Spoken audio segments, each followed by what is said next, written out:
एक अहम मुद्दे पर चर्चा करते हैं।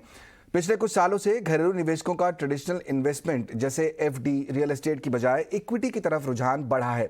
यही वजह है कि शेयर बाजार में निवेशकों की संख्या भी दिन पर दिन बढ़ती जा रही है, जिसमें महिलाएं भी बड़ी तादाद में बाजार में आ रही हैं। इसी को देखते हुए ईटी नाउ स्वदेश लेकर आया है एक खास पेशकश, जिसमें हम जुड़ेंगे ऐसी महिला निवेशकों से जो बाजार से जुड़कर अपनी अलग पहचान बना रही हैं। तो चलिए शुरू करते हैं ईटी नाउ स्वदेश की खास पेशकश, बाजार की नारी शक्ति।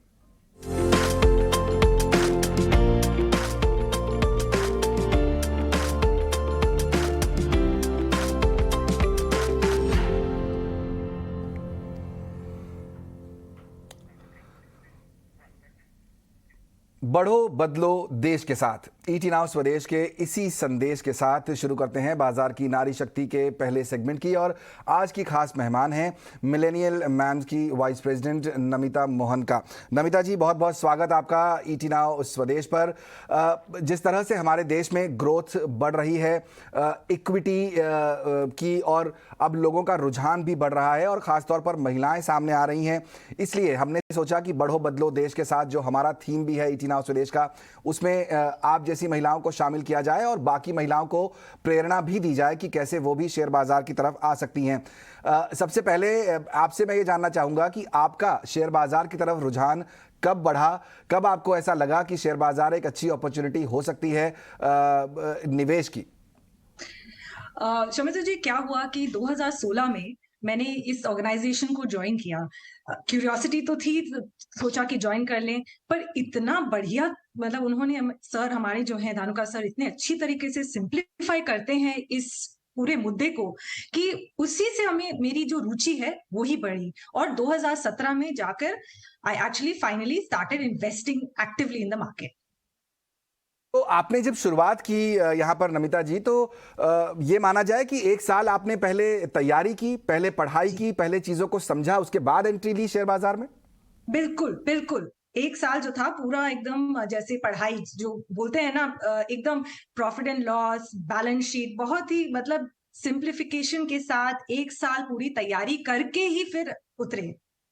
बिल्कुल। तो जो तरीका है आप लोगों के निवेश करने का, उसमें खास बात क्या है? क्या आप सेक्टर स्पेसिफिक होके निवेश करते हैं या आप स्टॉक्स पर चर्चा करते हैं? जब आप प्लान बनाते हैं कि अब आपको शेयर बाजार में कुछ पैसा डिप्लॉय करना है, तो वो प्लानिंग कैसे होती है?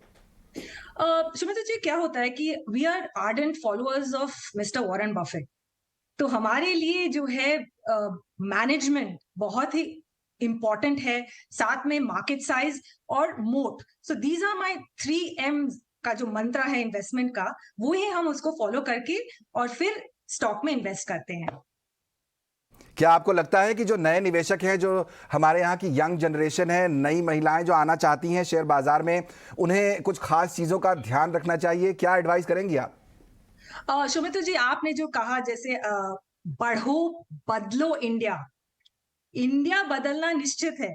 I would like to add one more thing, पढ़ो, बढ़ो और बदलो इंडिया। पढ़ने, there is no substitute to पढ़ाई। तो आप अगर पढ़ेंगे, आप बहुत ज्यादा बेटर इन्वेस्टर बनेंगे और आपको जो जो इन्वेस्टमेंट की कन्विक्शन आएगा और उसी से आपका वेल्थ क्रिएट होगा। कोई एक ऐसा इंसिडेंट आप बताना चाहेंगी नमिता जी, जो आपको लगा कि अच्छा, हमने शेयर बाजार में एंट्री तो की है, लेकिन शायद ये गलती हो गई जिससे शायद कुछ सीखने को मिला? अगर आप कोई ऐसी सीख शेयर करना चाहें हमारे दर्शकों के साथ। मैं आपको एक कहानी बताऊं।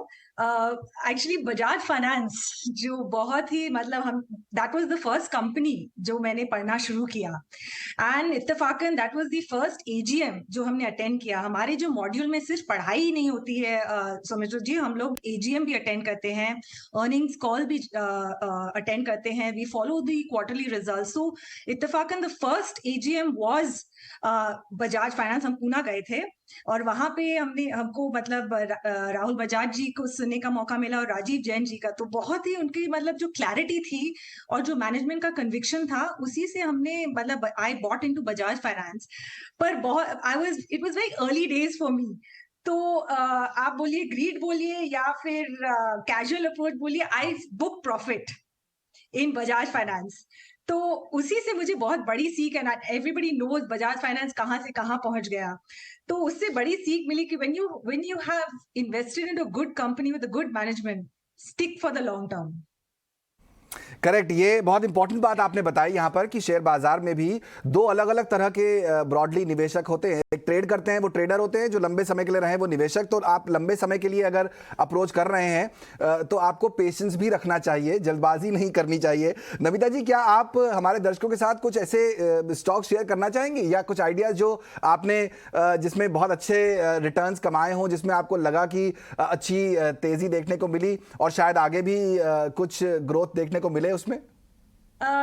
टिप तो नहीं देना चाहेंगे, बट मेरा जो सोच है that I would like to share. Actually I am very bullish on the automobile sector, and खासकर जैसे टाटा मोटर डीवीआर में हमको काफी सफलता मिली है। एंड देखिए, when we started researching the company, उस समय चेयरमैन सर ने बोला था कि it's going to be a zero net debt company. तो उनपे हमें पूरा विश्वास है, टाटा कंपनी है, तो ट्रस्ट फैक्टर बहुत ही हाई है उसमें, सौमित्र जी। तो that is something that we started looking at researching. हमने AGMs भी attend किए, like I said, we studied the annual reports, we've done the earnings calls, और उसके बाद जब investment किया, definitely उसमें बहुत ही बढ़िया upside मिला। करेक्ट। तो एक डिस्क्लेमर मैं यहाँ दर्शकों के लिए देना चाहूंगा कि ये सेगमेंट हमने कोई टिप देने के लिए नहीं किया है। इस सेगमेंट का जो उद्देश्य है वो ये कि आपको एक अंदाजा लगे कि कैसे हमारे देश में ग्रोथ हो रही है, कैसे लोग पार्टिसिपेट कर रहे हैं शेयर बाजार में और महिलाएं बढ़ चढ़कर हिस्सा ले रही हैं। हमारे सामने एक बहुत अच्छा एग्जाम्पल नमिता जी हैं, जिन्होंने न सिर्फ एंट्री ली और वो अपने एक्सपीरियंस शेयर कर रही हैं। तो पढ़ो बढ़ो, जैसा उन्होंने कहा, पढ़ना बहुत जरूरी है। AGMs अटेंड करते हैं, एनुअल रिपोर्ट पढ़ते हैं, ये सारी वो छोटी छोटी चीजें हैं जो जब आप बाजार में आते हैं तो आपको भी ध्यान रखने की जरूरत है। बहुत अच्छा लगा नमिता जी आज आपसे बात कर बहुत बहुत शुक्रिया, आपने समय निकाला और आप हमारे साथ इस चर्चा में शामिल हुई। शुक्रिया सौमित्र जी।